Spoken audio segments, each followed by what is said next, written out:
Bismillahirrahmanirrahim. Assalamualaikum warahmatullahi wabarakatuh. Baik, di sini saya Ana Khairunisa. Di sini saya akan mempresentasikan pada mata kuliah telaah materi akidah akhlak, yang mana mata kuliah ini telah diampu oleh Bapak Fikri Farihin MPDI. Baik, di sini saya akan mempresentasikan mata kuliah telaah materi akidah akhlak pada kelas 9 bab 1 sampai 3. Nah, langsung saja untuk pada bab 1 di sini terdapat kompetensi inti, yang mana yang pertama ada sikap spiritual atau yaitu menghargai dan menghayati ajaran agama yang telah dianutnya. Kemudian yang kedua yaitu ada sikap sosial, yaitu menunjukkan perilaku jujur, disiplin, tanggung jawab, peduli atau toleransi dan gotong royong, kemudian santun dan percaya diri dalam berinteraksi secara efektif dengan lingkungan sosial dan alam dalam jangkauan pergaulan dan keberadaannya. Kemudian yang ketiga yaitu ada pengetahuan, yaitu memahami pengetahuan seperti faktual, konseptual, dan prosedural berdasarkan rasa ingin tahunya tentang ilmu, pengetahuan, teknologi, seni, budaya terkait fenomena dan kejadian yang tampak mata. Kemudian yang keempat yaitu keterampilan. Keterampilan ini yaitu mencoba mengolah dan menyaji dalam ranah konkret atau menggunakan, mengurai, seperti merangkai, memodifikasi dan membuat, dan ranah abstrak yaitu menulis, membaca, menghitung, menggambar, dan mengarang sesuai dengan yang dipelajari di sekolah dan sumber lain yang sama dalam sudut pandang atau teori. Nah, itu tadi kompetensi inti. Kemudian untuk kompetensi dasarnya di sini yaitu ada menghayati kebenaran akan adanya hari akhir. Nah, yang pertama yaitu menunjukkan perilaku mawas diri dan tanggung jawab sebagai implementasi beriman kepada hari akhir. Kemudian ada memahami hakikat, dalil atau buktinya, kemudian tanda-tanda dan hikmah beriman kepada hari akhir. Kemudian yang keempat yaitu mengomunikasikan dalil akli dan nakli serta hikmah beriman kepada hari akhir. Nah, untuk yang selanjutnya yaitu menghayati peristiwa-peristiwa alam gaib yang berhubungan dengan hari akhir seperti alam barzah, alam ba'ats, alam hisab, dan lain sebagainya. Dan untuk yang selanjutnya yaitu menunjukkan sikap taat dan tanggung jawab sebagai implementasi beriman terhadap peristiwa-peristiwa alam gaib yang berhubungan dengan hari akhir. Kemudian yang ketiga yaitu memahami peristiwa-peristiwa alam gaib yang berhubungan dengan hari akhir, yaitu tadi alam barzah, yaumul ba'ats, dan lain sebagainya. Nah, untuk yang keempat itu menyajikan dalil tentang peristiwa-peristiwa alam gaib yang berhubungan dengan hari kiamat. Kemudian untuk tujuan pembelajarannya di sini yaitu siswa dapat menghayati dan memahami kebenaran akan adanya hari akhir. Nah, yang pertama yaitu dapat menunjukkan dalil nakli tentang beriman kepada hari akhir. Kemudian untuk materi pembelajarannya yang pertama di sini ada iman kepada hari akhir. Nah, selanjutnya yaitu metode pembelajaran. Nah, metode pembelajaran yang pertama di sini yaitu dengan cara ceramah. Nah, metode ini itu digunakan untuk memulai kegiatan pembelajaran, terutama untuk kegiatan awal. Kemudian yang kedua yaitu kerja kelompok. Nah, kegiatan ini itu biasanya digunakan untuk mengumpulkan informasi tentang beriman kepada hari akhir. Dan yang ketiga yaitu diskusi. Nah, jadi metode diskusi ini digunakan untuk mendialogkan tema yang berkenaan dengan materi kegiatan pembelajaran, yaitu hari akhir.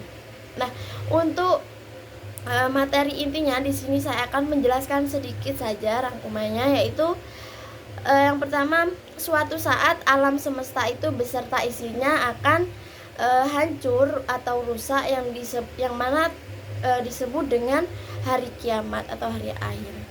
Nah, kemudian alam-alam goib yang berhubungan dengan hari akhir, yaitu alam barzah, yaumul ba'ats, yaumul hasyr, yaumul hisab, yaumul mizan, surga dan neraka. Kemudian yang selanjutnya yaitu materinya ada tanda-tanda hari akhir. Ada yang disebut sebagai tanda-tanda sugro dan ada yang disebut sebagai tanda-tanda kubro. Kemudian perilaku yang beriman kepada hari akhir sebagaimana yang telah dipaparkan. Yang pertama itu ada menjaga pikiran, sikap, dan perilaku dari akhlak tercela. Kemudian yang kedua yaitu meningkatkan keimanan dan ketakwaan kepada Allah Subhanahu wa taala. Kemudian yang ketiga yaitu memperbanyak zikir dan bersolawat. Kemudian yang keempat yaitu selalu membaca Al-Qur'an. Kemudian yang kelima bergaul dengan orang-orang soleh. Kemudian yang keenam mengembangkan potensi diri, dan yang terakhir yaitu memupuk tali persaudaraan atau silaturahmi. Nah, untuk yang selanjutnya untuk bab 2, pada bab 2 ini ada kompetensi inti yang mana sama seperti di awal, yaitu ada sikap spiritual, sikap sosial, pengetahuan dan keterampilan. Nah, untuk tujuan pembelajarannya di bab 2 ini yang pertama, siswa dapat menghayati dan memahami kebenaran akan adanya hari akhir. Kemudian yang kedua yaitu dapat menunjukkan dalil nakli tentang beriman kepada hari akhir. Kemudian untuk materi pembelajarannya yaitu akhlak terpuji bagi diri sendiri. Dan untuk metode pembelajarannya sama seperti di awal, yaitu ada ceramah, yang mana ceramah ini digunakan untuk memulai kegiatan di pembelajaran awal. Kemudian yang kedua ada kerja kelompok. Nah, kerja kelompok ini untuk digunakan mengumpulkan informasi tentang hari akhir. Dan yang terakhir ada diskusi. Untuk diskusi ini untuk digunakan mendialogkan tema yang berkenaan dengan materi kegiatan pembelajaran. Nah, untuk selanjutnya materinya di sini tentang menghayati dan meyakini kebenaran perintah agama untuk produktif. Kemudian yang kedua yaitu mempraktekkan perilaku menuntut ilmu dalam kehidupan sehari-hari. Nah, untuk materi intinya atau rangkumannya di sini saya juga menjelaskan sedikit saja, yaitu berilmu, bekerja keras, kreatif, produktif, dan inovatif itu adalah sifat terpuji yang mana yang telah hendaknya dimiliki oleh setiap orang Islam. Kemudian jika kita ingin bahagia di dunia dan di akhirat, maka wajiblah kita berilmu. Kemudian yang selanjutnya itu jika keinginan kita dapat tercapai dengan baik, maka hendaknya bekerja keras atau bekerja dengan sungguh-sungguh. Kemudian poin selanjutnya yaitu jika ingin menjadi orang yang berkualitas dan terampil di bidang tertentu, maka selayaknya memiliki sifat kreatif, produktif, dan inovatif. Nah, untuk bab yang terakhir, pada bab ini kompetensi intinya juga sama pada sebelumnya, yaitu ada sikap spiritual, kemudian sikap sosial, pengetahuan, dan keterampilan. Nah, untuk kompetensi dasarnya yang pertama yaitu ada menghayati adanya qada dan qadar sebagaimana ketentuan Allah Subhanahu wa taala. Kemudian yang kedua yaitu menunjukkan perilaku tawakal sebagai implementasi beriman kepada qada dan qadar pada Allah Subhanahu wa taala. Kemudian yang ketiga menganalisis pengertian dalil atau bukti, kemudian macam-macam, dan hikmah beriman kepada qada dan qadar. Dan yang terakhir yaitu mengomunikasikan hasil analisis atau contoh dan ciri-ciri perilaku beriman kepada qada dan qadar. Nah, untuk tujuan pembelajarannya di sini terdapat siswa itu dapat menghayati dan memahami adanya qada dan qadar sebagai ketentuan Allah Subhanahu wa taala. Kemudian yang kedua yaitu menganalisis pengertian, dalil atau bukti, macam-macam, dan hikmah beriman kepada qada dan qadar.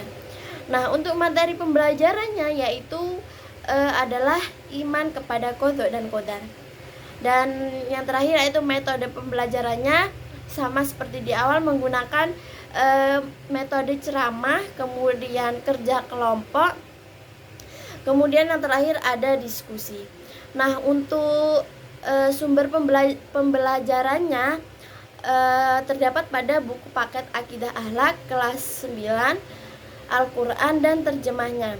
Kemudian ada LKS dan hasil kerja siswa. Nah, untuk materi intinya, rangkumannya di sini saya juga menjelaskan sedikit saja.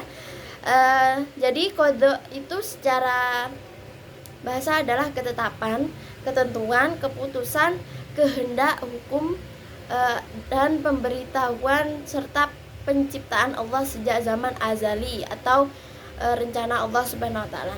Nah, qadar secara bahasa adalah aturan atau ukuran yang mana diciptakan oleh Allah Subhanahu wa taala sebagai perwujudan ketetapan terhadap segala sesuatu yang berkaitan dengan makhluknya yang telah ada sejak zaman azali atau pelaksanaan qada oleh Allah Subhanahu wa taala. Nah, kemudian yang selanjutnya yaitu gabungan atau perpaduan antara qada dan qadar itu disebut takdir. Nah, takdir ini yang pertama ada takdir mubramnya.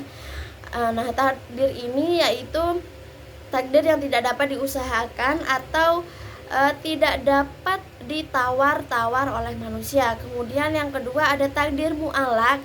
Nah, takdir ini takdir yang dapat diusahakan oleh manusia. Jadi beda sama takdir yang awal tadi. Kalau takdir ini bisa diusahakan oleh manusia, kalau yang tadi tidak bisa. Kemudian perilaku orang yang beriman kepada qada dan qadar oleh Allah Subhanahu wa taala yaitu yang pertama ada ikhtiar, kemudian tawakal, syukur, takwa, qanaah dan sabar. Nah, itulah perilaku dari orang yang beriman kepada qada dan qadar. Nah, baik, itu tadi yang bisa saya jelaskan pada bab 1 sampai 3. Nah, untuk yang terakhir di sini ada analisis SWOT. Nah, jadi pada bab 1 ini itu tadi menjelaskan tentang pengertian hari akhir, dalil hari akhir dan peristiwa-peristiwa yang terjadi pada hari akhir. Nah, jadi penjelasannya pun dilengkapi dengan dalil akli dan nakli. Cuman saya tidak menyebutkan tadi pada awal. Nah, kemudian pada dalil akli buku ini yaitu mencantumkan dalil Al-Quran yakni pada surah Al-A'raf ayat 187, kemudian surat Al-An'am ayat 134, kemudian surat Al-Hajj ayat 37, kemudian surat At-Taha ayat 15. Nah, namun pada buku ini yang saya sudah jelaskan itu tidak ada mencantumkan dalil yang bersumber dari hadis. Nah, sebaiknya buku ini juga harus mencantumkan dalil hadis karena Rasulullah SAW itu banyak membahas tentang hari akhir dengan para sahabatnya. Nah, kemudian pada pembahasan peristiwa yang berhubungan dengan hari akhir ini terdapat penjelasan yang tidak menggunakan dalil. Nah, jadi sebaiknya buku tersebut, buku yang tadi saya jelaskan itu menambahkan beberapa dalil dalam penjelasannya. Nah, itu tadi pada bab 1. Nah, untuk bab 2-nya itu bab 2 itu berisi tentang akhlak terpuji kepada diri sendiri, yakni membahas mengenai tentang berilmu, kerja keras, kreatif, kemudian produktif dan inovatif. Nah, jadi penjelasannya itu tadi dilengkapi dengan dalil-dalil Al-Quran. Namun pada pembahasan berilmu sebaiknya buku pada bab ini menambahkan dalil hadis hadis yang artinya yaitu Abu Darda radhiyallahu anhu daripada Nabi Muhammad SAW, ia bersabda, barang siapa menelusuri jalan untuk mencari ilmu padanya, Allah akan memudahkan baginya jalan menuju surga. Riwayat Abu Dawud, At-Tirmidzi, Ibnu Majah, Ad-Darimi dan Ahmad. Baik, itu tadi yang bisa saya jelaskan. Mungkin dari awal ada kesalahan ataupun ada yang kurang, saya mohon maaf yang sebesar-besarnya. Saya Iri. Assalamualaikum warahmatullahi wabarakatuh.